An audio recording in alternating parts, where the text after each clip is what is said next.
पुढची बातमी आहे ती महाराष्ट्रामध्ये दिवसेंदिवस वाढणाऱ्या महिला अत्याचाराच्या प्रकरणांबाबत। या निमित्ताने आपल्या समोर येणारा तपशील आपण काळजीपूर्वक बघायला हवा। महाराष्ट्रामध्ये महिला अत्याचाराच्या प्रकरणांमध्ये सातत्याने वाढच होतीये, ते कमी व्हायला हवेत अशी अपेक्षा आहे। पण आत्ताच्या घडीला आजच्याच दिवसामध्ये 8 घटना समोर आलेल्या आहेत आणि या 8 घटनांचा तपशील आम्ही आपल्या समोर आणलेला आहे। या निमित्ताने समोर येणाऱ्या घटना कुठल्या आहेत त्या काळजीपूर्वक पहा।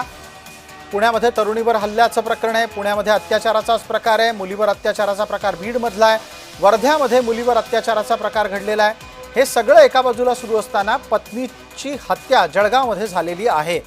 2 तरुणींवर अत्याचाराचं प्रकरण शिरूरमध्ये घडलेलं आहे। विवाहितेनं नाशिकमध्ये आत्महत्या केलेली आहे। मुलावर अत्याचाराचा प्रकार सोलापूरमध्ये घडलेला आहे। या एकूण बातम्यांच्या मध्ये सोलापूरची बातमी काहीशी वेगळी आहे, पण तोही विषय अत्यंत गंभीरच समजायला हवा।